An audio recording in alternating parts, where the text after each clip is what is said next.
আসসালামু আলাইকুম। ছোট্ট একটা মাছ, কিন্তু দাম অনেক বেশি। আমি এটাকে সাগরপোনা নামেই চিনি। সারা বছর কিন্তু পাওয়া যায় না। এই মাছটা দিয়েই পুরো খাবারটা সেরে নেওয়া যায়।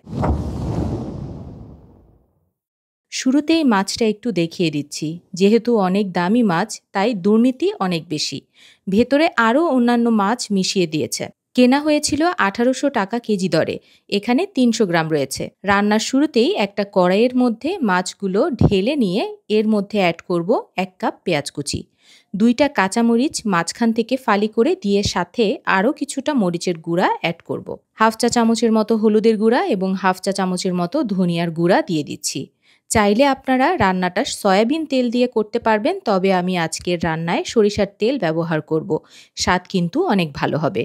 পরিমাণ মতো লবণ দিয়ে আরও অ্যাড করব টমেটো ফালি। এরপর সবকিছু ভালোভাবে মাখিয়ে নিতে হবে। মাখানো হয়ে গেলে কিছুটা পানি অ্যাড করব, তারপর এটাকে ঢেকে দিয়ে জালটা বাড়িয়ে দিব। জাল চলে আসলে ঢাকনাটা খুলে দিতে হবে, তা না হলে কিন্তু মাছ সব গলে যাবে। বাকি রান্নাটা করতে হবে ঢাকনা ছাড়া। আর এই অবস্থায় এসে আমি কিছু পেঁয়াজ কলি কুচি দিয়ে দিচ্ছি। অপেক্ষা করব পানি অনেকটাই টেনে আসা পর্যন্ত।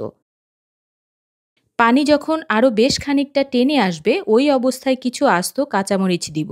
এটা কিন্তু ঝাল করবে না, ফ্লেভার বাড়াবে। আর রান্নার একদম শেষের দিকে এসে যখন ঝোল টেনে যাবে, তখন অ্যাড করব কিছু ধনেপাতা কুচি। ব্যাস, হয়ে গেল পোনা মাছের রান্না। আপনারা এটাকে কী নামে চেনেন আর দাম কেমন? অবশ্যই কমেন্টে জানাতে ভুলবেন না। রান্নাটা কিন্তু আপনারা সবাই পারেন, তারপরও শেয়ার করলাম।